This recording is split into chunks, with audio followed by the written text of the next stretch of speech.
Assalamualaikum warahmatullahi wabarakatuh. Waalaikumsalam. Apa kabar kawan-kawan ngobrol semuanya dimanapun berada? Semoga sehat selalu, masih dalam lindungan Allah Subhanahu wa Ta'ala. Amin. Ya, jumpa lagi bersama kami di sini di channel ngobrol tentang yang horor-horor tentunya. Ada Mas Ayung seperti biasa yang akan menemani kita di 30 menit ke depan kurang lebihnya seperti itu ya. Ini Mas Ayung, monggo silakan. Baik, terima kasih Bang Ogan atas pembukanya. Sebelum ke cerita, saya mau nyapa kawan-kawan dulu seperti biasa. Assalamualaikum warahmatullahi wabarakatuh. Bismillahirrahmanirrahim. Apa kabar kawan-kawan semuanya, kawan-kawan ngobrol semua? Semoga semua dalam keadaan baik, sehat dan selalu bahagia tentunya kapanpun dan dimanapun saatnya. Kembali ada kita berdua di ngobrolin yang horor-horor. Terima kasih sekali, tak lupa kami sampaikan untuk teman-teman semua yang sudah mendukung channel ini dalam bentuk apapun. Ada like, komen, yang selalu nonton dan juga yang sudah memberikan super thank. Kami sangat appreciate untuk itu semuanya dan semoga bagian teman-teman dikembalikan lagi dengan sesuatu yang lebih baik tentunya. Baiklah, ini ke cerita ya. Langsung ke cerita aja Bang. Cerita ini ada dari Mas Supardi. Dari Mas Supardi, beliau waktu itu masih usia sekitar 22 tahun ya. Kejadian horor ini kata Mas Supardi saya alami itu sekitar 15-an tahun yang lalu.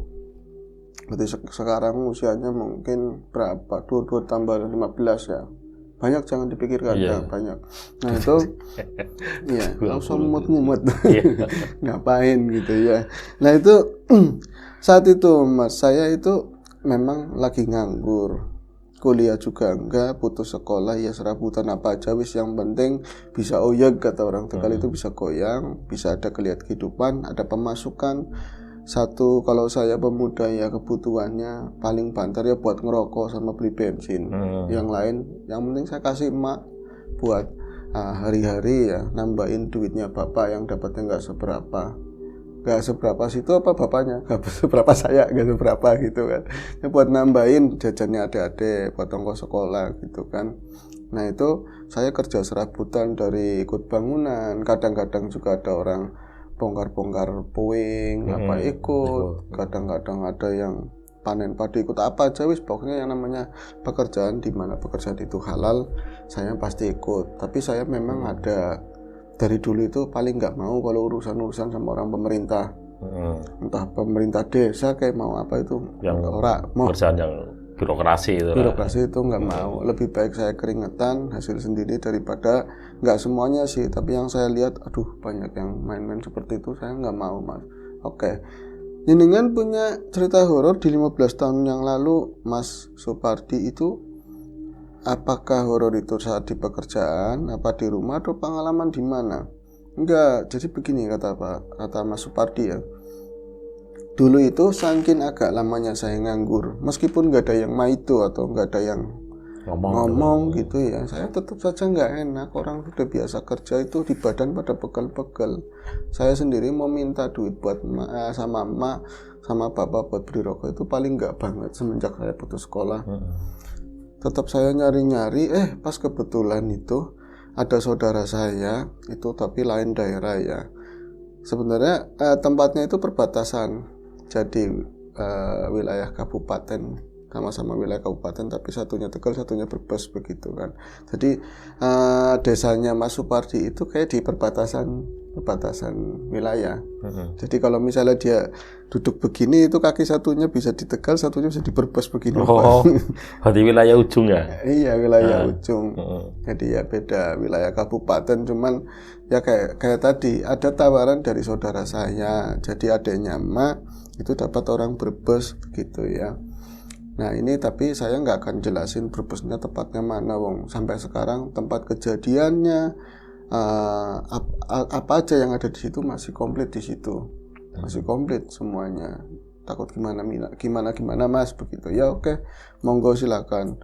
Waktu itu saya ditawari pekerjaan karena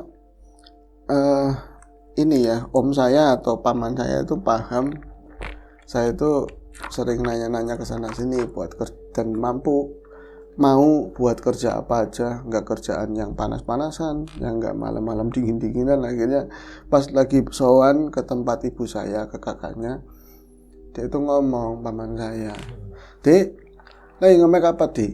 Lagi megang apa?" "Ah, megang rokok aja kayak gini." "Om, tinggal sedikit." "Enggak, maksudnya kamu lagi kerja apa?" "Nganggur udah 2 minggu." Melu paman Beyuh, melu paman aja katanya. "Mau kemana? Belanja apa kemana?" "Enggak, ikut sama saya. Sekarang kan paman lagi nandur atau lagi nanam cabe. Lagi nanam cabe dan harganya lagi bagus banget karena di mana-mana itu banyak yang nggak panen. Cabe kan gila nih ya, kalau misalnya lagi mahal itu mahal banget. Kalau misalnya lagi nggak mahal, bahkan saya yang lihat aja di sawah banyak yang nggak dipanen daripada kering sendiri.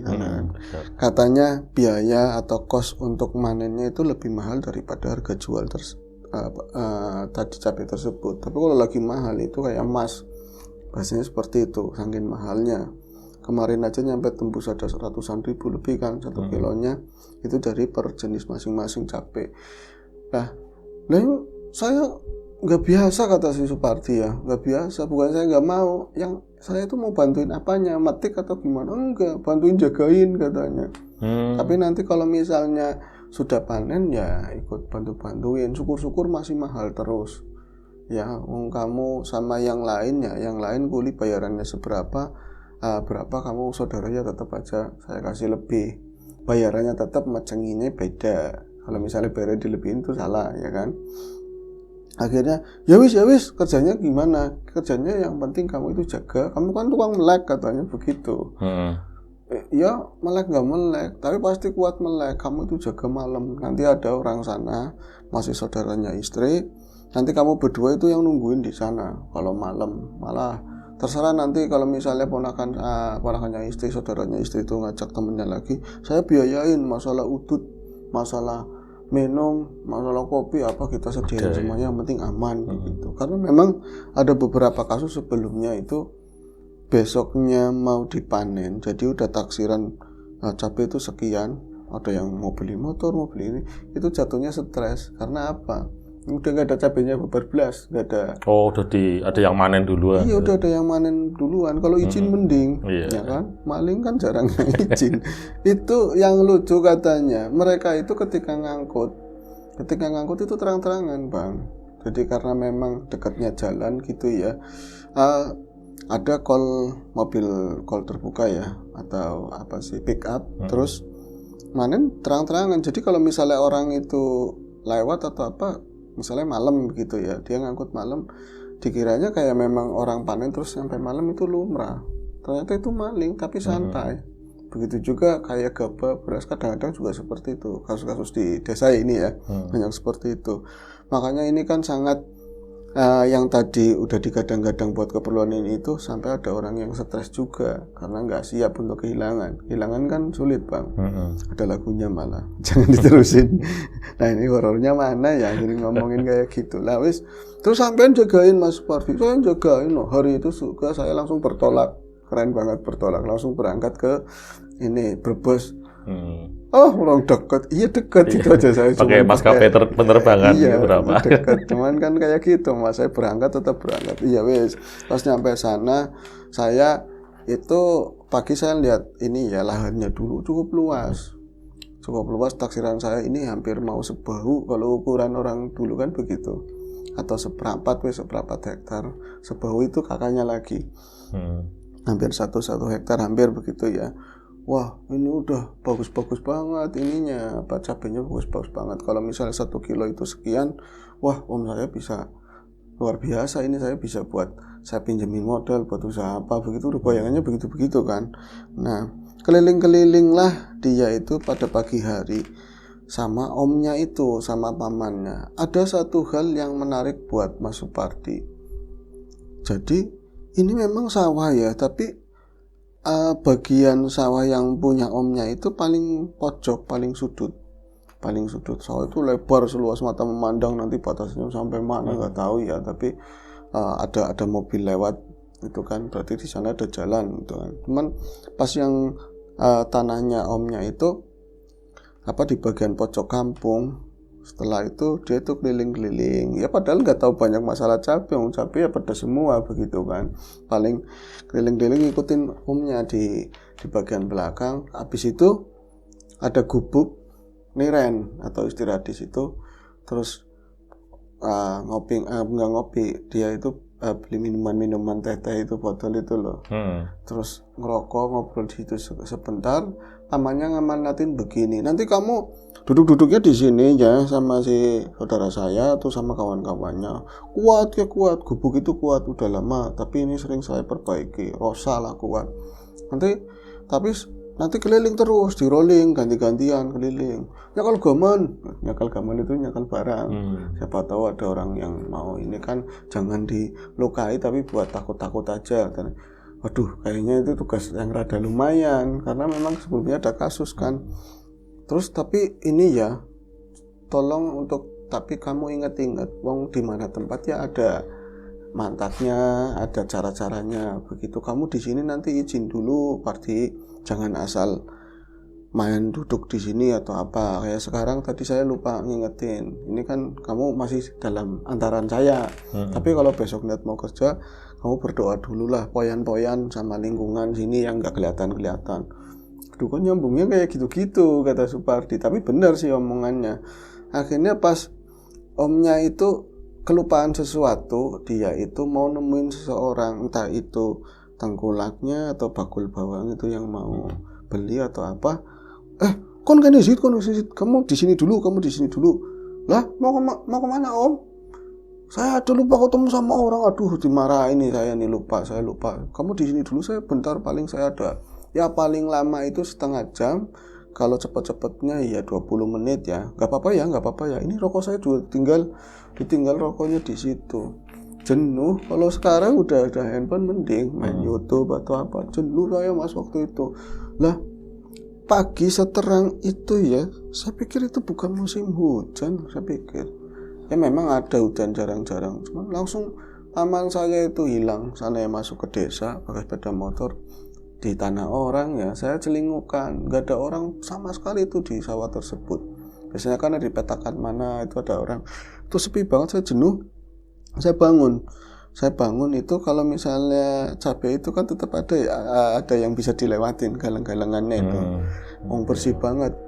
Itu saya sembari duduk dari tadi itu, saya menangkap sesuatu di area tengah, tapi agak sebagian sana, bagian jauh lah. Itu ada semacam bunder-bunder, bentuknya bulat begitu ya. Apakah itu sumur? Apakah itu sumur atau terpal yang memang dibikin seperti itu? Karena warnanya juga hampir kayak bata-bata yang rapuh, udah bata-bata lama.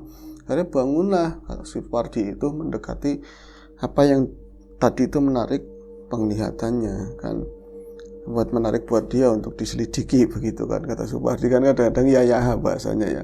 Saya bangun ke sana mas, saya deketin, ternyata sumur, masih ada sumur loh. Tapi kalau misalnya sumur ini sengaja dibuat untuk mengairi tadi apa sih namanya cabai, itu memang udah ada parit-paritnya dan ada aliran air dari atas. Dari yang sebelumnya begitu loh. Air sumur ini nggak mungkin paman saya itu bikin sumur beginin buat nyiram. Ada juga kalau di sawah bikin sumur ya asal bolongan, tapi nggak pakai di plester segala. Bahkan itu sampai tinggi di atas lutut. Biasanya ini bekasnya rumah. Dan dari tekstur bangunannya itu batanya tebel banget. Itu bata kuna. Bata kuna. Iya, jadi bukan lurung tapi memang bata yang disusun begitu. Saya kan lihat nyimplang begini ya mas. Buset, dalam banget. Jadi kalau air yang ngalir di atas itu yang buat ngairin sawah itu, ini permukaannya jauh. Itu dalam banget, gelap lah. Cuman kelihatan kayak kelip-kelip atasnya air itu dari sinaran dari atas. Nampak seperti itu, tapi dari mata yang saya bisa lihat itu semuanya bukan dari lurung yang dicetak, bukan bulatan yang dicetak, tapi bata yang ditumpuk-tumpuk begitu tuh. Bata gede semuanya. Saya kayak gini ya, tapi kalau misalnya ini sawah ngapain bikin kayak gini? Ini pasti dulunya ada rumah atau ada sesuatu bangunan di sini yang ini jadi sumber airnya lah buat mandi, buat apa aja kan, nggak mungkin. Tapi om saya nggak nutup ya, nggak ditutup ini ya. Ini kalau misalnya jatuh ke situ nggak bakalan bisa naik lah pokoknya. Tapi bukan sekedar itu Mas Ayung. Ketika saya ngelihat begitu, saya semacam pertama tadi ada suara gini loh, yang unik banget. Maksudnya suaranya tuh kayak suara kucing, suara luwak begitu ya. Kayak gitu, kecil, suaranya kecil, mirip kayak suara anak kecil perempuan begitu loh. Di sumber suaranya dari sumur itu. Ketika sebelum saya ngelongok, sebelum saya ngeliat begini, itu ada suara itu. Ada suara beginian ya. Apa perasaan saya capek, tapi ini pasti ada bangunan di sekitar sini. Itu iseng-iseng. Karena yang lain itu ada parit-paritnya itu loh. Kanan kiri ada paritnya. Sebagian sini tuh yang bagian sumur itu datarannya tuh lebih luas. Iseng-iseng pakai korek gitu, dikorek-korek pakai kayu dari lanjarannya ini loh, kayu-kayu bambu, dikorek-korek tanah itu, deg ditusuk-tusuk begitu, ada yang keras dikorek-korek itu ada plesteran, ya kan, bener di sini tuh dulunya rumah atau apa, dikorek-korek lagi, dia ngeliat sisi kanan sisi kiri, oh di sana itu ada tanah yang rada juntai ke atas begitu, taunya itu semacam tadinya pilar bangunan mungkin. Jadi dulunya di situ ada rumah. Pantesan tadi om saya ngomongnya kalau di sini tuh poyan-poyan, izin-izin. Sumur tua begini biasanya ada setannya, maning. Dia ngomongnya seperti itu, ngomong sini jawab sini. Itu kok ada yang ketawa.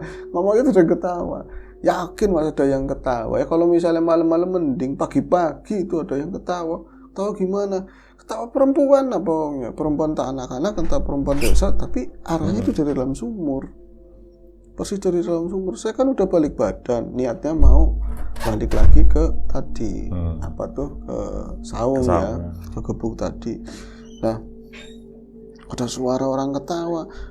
Balik lagi tapi untuk kedua kalinya, untuk ngelihat ke area sumur itu, saya langsung merinding semua kan. Saya takut, dia bilang takut wis lah ya. Saya tuh ngeliatnya pelan-pelan begitu, pelan banget. Masa ada orang ketawa di dalam sumur? Di bayangan saya dulu ada orang yang dibunuh, disiksa, dimasukin ke situ, langsung kayak gitu aja katanya. Bayangan saya itu seperti itu, kata Mas Supardi. Ya Allah, kok jadi mikir begitu ya, saya mau tugas di sini. Bukan dari situ, tapi emang nggak ada orang lain.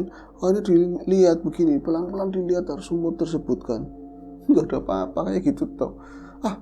Udah amat lah, saya nggak mikirin. Nah itu ternyata saya nggak sadar putar-putar di area sumur itu udah agak lama. Itu dikagetin sama suara pamannya. Weh, lagi apa sih nongkono? Lagi ngapain di situ? Jangan ke situ katanya begitu. Kayak nada umnya itu bukan mengingatkan tapi negor, itu keras. Cenderung ke marah ya? Iya, agak marah. Ya tegas lah. Jangan di situ, jangan ke situ. Mana? Sini. Ngapain juga situ?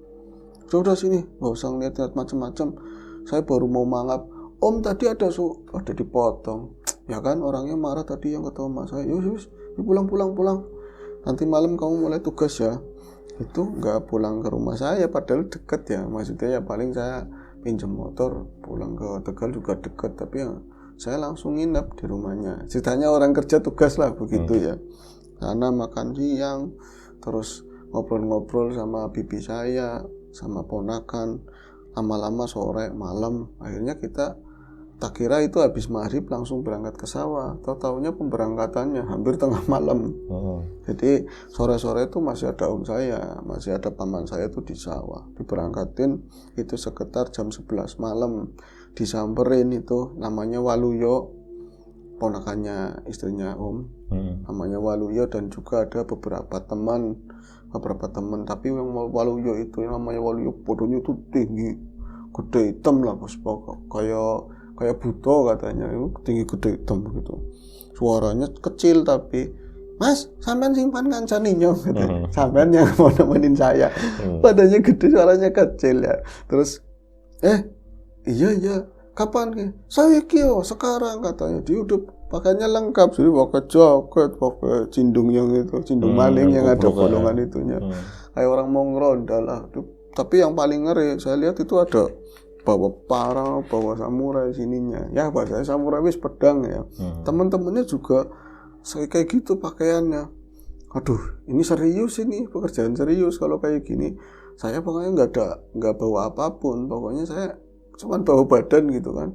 Itu bibi saya ngomong, kayak Parji di belakang bendone gawa, bendo itu ini ya, gopang.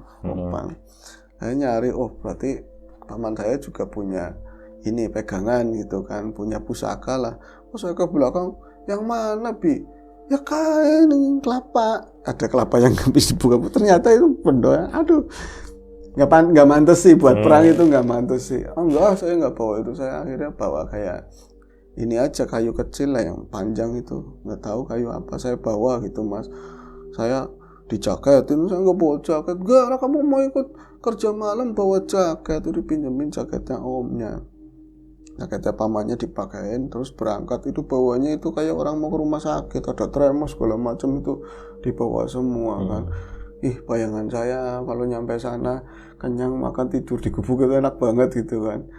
Ternyata dari cerita-ceritanya Waluyo sama teman-teman yang lain itu mereka menceritakan kisah-kisah beberapa orang yang bukan cuma bawang merah, bukan cuma cabai, tapi juga bawang merah itu banyak yang hilangan, dan orang-orangnya katanya yang ngambil itu bukan maling asal, tapi mereka itu punya kanuragan, punya bela diri yang luar biasa katanya. Konon katanya dikejar aja, mentok ada bangunan, ini pohon-pohon pisang semuanya mentok, nggak ada. Itu yang pakai namanya pakai ini pancawarna katanya, jadi nempel ke tembok jadi tembok, kelihatannya jadi tembok, nyampur kayak gitu kan.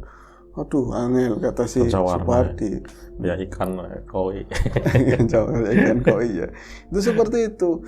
Dan ya obrolannya serem, merambat jadi obrolan horor Mas Ayung. Paling sengit nih katanya, paling nggak seneng saya ngobrol yang horor-horor. Berarti nggak suka sama kita ya?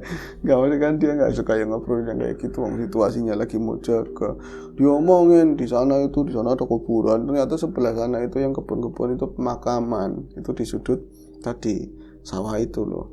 Kita di saung ya, bikin tabunan, bikin api perapian biar anget. Nyamuknya ternyata banyak banget. Aduh, nggak apa-apa wis lah, yang penting banyak temennya. Nah itu ketika kita jelasin beberapa mitos-mitos, sama yang di sini ada penampakan macam-macam yang namanya kuburan, kerandanya jalan sendiri. Terus kalau ada orang mau meninggal, ada suara dentuman kayak meledak, itu umum ya yang seperti itu. Tapi Mas, katanya si Waluyo, di sini ya kalau sampean ditakut-takutin Mas, jangan geger Mas. Yang penting jangan geger. Maksudnya kalau misalnya ditakut-takutin, samaan itu jangan kayak orang-orang, itu nggak boleh kayak gitu. Saya ditakut-takutin, orang takutnya udah begitu, masa ditakut-takutin santai ya? Itu nggak bisa Waluyo katanya. Ya maksudnya jangan banyak ngomong Mas, mau lari-lari aja. Aduh, penjelasannya nggak beres kan. Nah terus dari tadi kita ngobrol hampir mau jam 12:30 lah ya. 12:30 mereka nggak ada yang muter. Saya ngomong, katanya paman suruh muter, sampai bela. Malah saya kata Mas Pardi yang bukan orang situ malah disuruh keliling. Saya kan takutnya double Mas. Satu, sama hantu takut ya, dalam bentuk apapun wis lah namanya hantu. Yang keduanya takutnya ada ular. Saya paling geli banget sama ular. Geli apa takut tapi geli katanya. Soalnya namanya malam-malam sawah, takutnya ada ular welang. Baterai itu senter ya pakai. Aduh, saya kayak mau dibully di situ. Artinya kayak saya yang disuruh-suruh. Saya kan ponakannya yang punya, malah mereka tuh asik-asikan dihitung ngobrol ya. Enggak, sama situ yang berdua itu, anak-anak yang lain itu kan badannya agak kecil-kecil, lebih muda dari kami ya. Itu mereka nggak ada yang mau. Akhirnya ya sini bareng semuanya berempat. Itu kalau di sawah lucu ya, galengan itu yang buat jalan itu kan sempit, kecil. Jadi ruduk-rudukan lah, masing-masing. Saya pikir ya rame seneng, tapi ternyata yang melingkupi mereka takut. ternyata kenapa tenggor-tenggoran, terus ada yang mau jatuh ke parit, balik lagi ke situ natain jalannya begitu kan, ada yang minta di tengah, ada yang minta di depan. Primen sih kan gitu, bingung kan partinya. Itu mereka itu nggak ada yang maksudnya dari pandangan saya takut sama maling, enggak, tapi mereka justru takutnya sama hantu, takut sama hantu. Dan ketika muter begitu kan kotak begini, itu pas balikannya mau ke arah gubuk itu lewatin sumur. Mereka itu nggak ada yang mau lewatin parit yang dekat sumur itu, tapi justru lewat tengah, lewat tumbuhan cabai tadi, lewat semayan cabai itu tadi. Lewatnya mau ke situ, oralah, nggak mau lewat situ, kayak ada sesuatu yang mereka tutupi, yang mereka simpan. Akhirnya saya nurut aja ngikutin langkah mereka. Saya jalan paling belakang. Di depan itu bawa senter. Anginnya kencang mas. Kalau misalnya di pinggir deket-deketnya deketnya ini saung itu kan banyak pisang ya. Itu kelihatannya hitam-hitam kayak gini loh. Ininya daun-daun pisang itu kayak orang lagi joget-joget kayak gitu. Serem lah. Terus di tengah ada pohon kedondong juga. Apa saya emang lagi takut ya? Saya jalan paling belakang, itu paling deket sih, cuman kan harus muter begitu ya, karena tadi lewatnya di depan tengah-tengah cabe.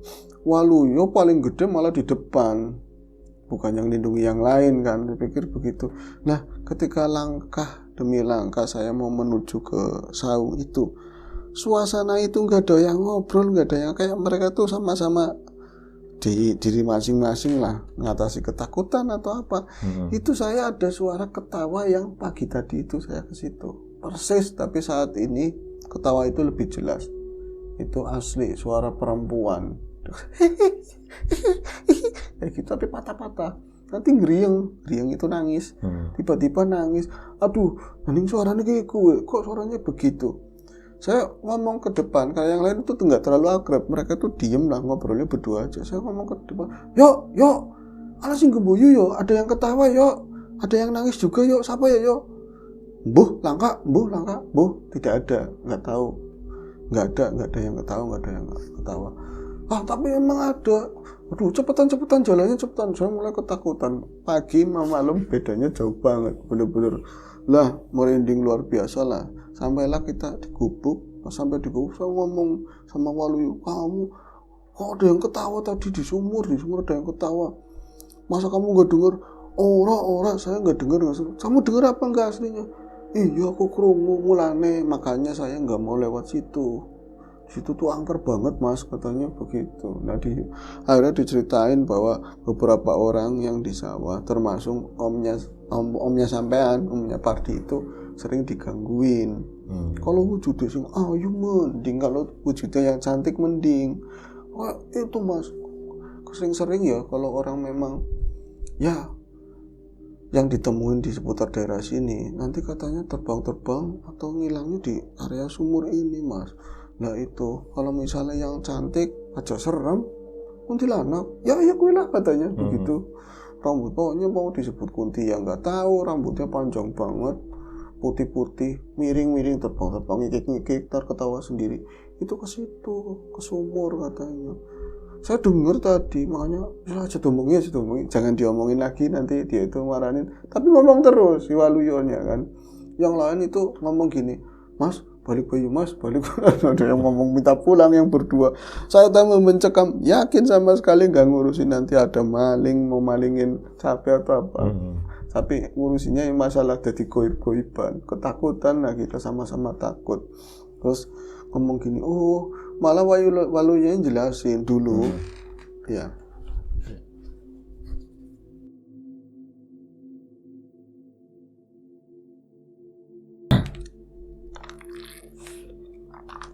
Malah Waluyonya jelasin katanya, kata nenek saya mas dulu itu di situ itu pernah ada bangunan malah bangunannya orang gedean katanya, zaman kumpeni, zaman VOC mungkin ya. Di situ anak rumah wong Belanda, di situ ada rumah orang Belanda ya, bukan, tapi kayak semacam tempat pertemuan atau apalah ya, ada rumahnya di situ. Nah itu sumur itu memang dari situ ada dari dulu memang ada sumur, tapi ada bangunannya yang buat ngerek-ngerek embernya juga ada katrol segala macam lengkap lah. Tapi katanya di sini tuh dulu tempat ya orang disiksa-siksa yang misalnya ngebantah, ngelawan sama penjajah itu banyak disisain di daerah sini. Dan mereka juga banyak yang melakukan pelecehan, melakukan hal-hal yang gak baik lah sama perempuan-perempuan di desa ini. Nanti mereka udah puas, udah apa, kadang-kadang dimatiin, dibunuh ya. Iya, dibunuh. Kan banyak yang kisah-kisah kayak gitu. Terus itu ada satu perempuan yang katanya, malah katanya mau cerita sendiri tapi ketakutan. Emang kenapa? Mas, saya mau cerita tapi susah banget apa ya? Itu lagi ngomong kayak gitu. Waluyo tahu-tahu dari tadi ngelihat ke arahnya Supardi, kan belakang Pardi itu ketutup papan. Ini temboknya inilah ya, saung. Itu kepalanya tahu-tahu ganti minggir ke arah sana, lagi mau jelasin itu. Belok ke pelan banget sambil lanjutin cerita. Di situ dulu ada perempuan yang disiksa, digantung di sana itu nengok ke arah sumur, di sana nengok ke arah sumur. Tuh, digantung perempuan, iya masih muda. Terus sana kayak digantung kayak itu katanya.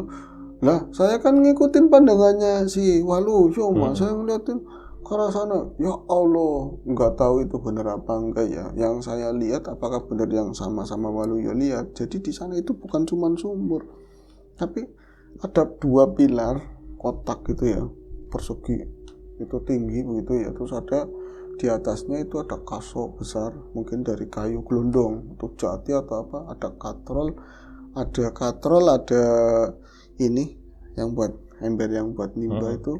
Tapi itu di bagian pinggirnya, dan tengah-tengah itu ada sosok yang sesaat benar-benar sebentar banget saya lihat ada yang tergantung di situ. Masa sih Mas Pardi? Ya nggak kayak gitu sih. Saya coba Allah Akbar. Waluyo itu ada. Tapi tahu slap nggak ada sama sekali. Jadinya sumur biasa. Nah, saya pas lagi ketakutan begitu ya, apa ini bener yang saya kebawa ceritanya Waluyo atau saya emang lihat asli? Itu yang berdua bocah itu udah nggak ada. Pas saya nengok begitu kan ya, bocah itu turun dari ini kan atas ya, tinggi ya, ada kayak apa sih namanya, bangunnya itu agak-agak tinggi. Begitu mereka tuh berusut ke bawah, entah lari entah mau ada keperluan apa, itu berdua itu nggak ada, tinggal Waluyo masih bengong. Ayo, istighfar, kamu kenapa? Saya goyang badannya, dia cuma diem. Akhirnya saya bisa-bisanya salawati ini Ropi, astagfirullahaladzim, mas mikirin kanan mas, gantung mas. Itu di sana itu gantung di sana, ngomong sendiri, cerita sendiri, dia juga lihat apa yang saya lihat. Akhirnya Primen kayak putusannya gimana, kita mendingan pulang aja atau gimana ini, apa jelas-jelas saya ngeliat begitu. Akhirnya kan si Supardinya dia sebenarnya takut banget, apalagi ngelihat penampakan visual kayak gitu, walaupun nggak ada wujud yang macam-macam. Orang kegantung kayak apa seremnya sih. Yang aneh kan di sana gelap, kenapa kelihatan terang saat itu? Ya remang-remang tapi kelihatan terang lah, ada orang wujud tergantung begitu. Kalau misalnya kita kabur, itu kita lagi tugas, takutnya ada apa-apa. Akhirnya nggak apa-apa, diberani-berani seperti yang kita berdua, ada apa-apa kita berdua, ada apa-apa kita berdua. Yang penting nggak usah keliling-keliling, kamu santerin aja dari sini. Ini apa namanya, cabai itu kan nggak terlalu tinggi, asal dari saung begini aja kan kelihatan. Ya wis, tapi tolong ya jangan ngomongin yang serem-serem lagi. Waluyonya ngomong kayak gitu, dia yang cerita, ya saya kebawa serem. Pas kita itu diem-dieman hampir mau ada 10 menitan. Itu kejadian berikutnya, ada orang nangis geriyeng, tapi ketawa sendiri, nanti geriyeng nangis kayak gitu. Itu adanya di belakang saung, di belakang persis, tapi kan kita nggak bisa nengok ke belakang, itu rapat, papanya itu rapat. Saya bilang, kata Pardi ya, Waluyo kamu dengar? Iya kok. Oke, aman lah, balik. Itu kita mutusin untuk pulang. Itu dengar ada suara nangis itu di belakangnya tadi ya, panggung saung. Daripada nanti keluar itu masih mending Mas di belakang kita, tahu-taunya ke depan ya nggak ayu. Kalau cantik aja pasti serem banget, apalagi yang katanya orang pernah diliatin di sininya itu kayak berdarah banyak lah, keluar darah terus parah, mukanya itu kayak habis dipukulin atau apa, matanya sampai mencotot gitu kan. Tadi serem banget kata Wardi, diceritain kayak gitu. Pulang aja. Itu kita perasaan sebentar ya, karena banyak kejadian tegang. Itu tahu-tahu kita pulang itu hampir itu ada orang tahriman mau subuh itu loh, mau subuhan orang begitu. Kita pulang kan, pas nyampe pulang pokoknya Waluya itu sempatnya, Mas kopi nih jaluk Mas, minta kopi 2 buat di rumah besok. Tuh kalau misalnya Om nanyain bisa-bisanya jenengan wis, tapi besok kayaknya saya nggak mau ikut, katanya begitu. Serem. Nah saya pulang ketemu bibi perempuan kan udah bangun duluan biasanya ya subuh. Wis balik kok jam segini udah pulang. Kalau orang maling kayak gitu biasanya kalau nggak habis maghrib persis saat sepi ya saat orang ngantuk-ngantuknya pas subuh.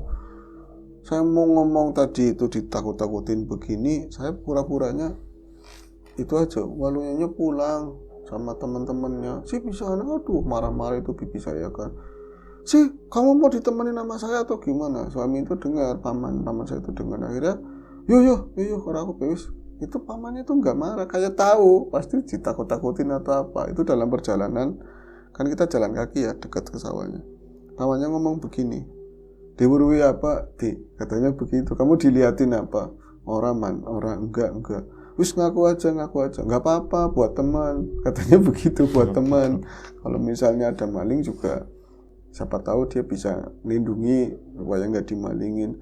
Dia saya kalau misalnya ada yang jagain kayak gitu, ngapain orang ikut jaga? Akhirnya saya kesana berdua sama om saya, tapi sampai pagi nggak ada apa-apa nyatanya. Kesananya sampai saya nungguin, tetap nungguin, dan kejadiannya mau nggak mau harus saya terima. Tapi untuk saya ngeliat macam-macam itu enggak, tapi orang nangis, orang ketawa itu biasa. Kayaknya udah kayak biasa jadi temen gitu ya. Tapi nggak lama, cuma 3 hari dok panen akhirnya. Itu aja ceritanya. Kan serem ya kalau disuruh jaga gitu, kayaknya malamnya nggak bisa Mas Ayu ya. Iya, nggak bisa. Malam panjang gitu ya, di tengah sawah gitu. Ya itu saja ngobrol kita kali ini. Sampai jumpa di ngobrol selanjutnya, mungkin masih sama saya atau sama Mas Riam Biru. Dan kami akhiri. Wassalamualaikum warahmatullahi wabarakatuh.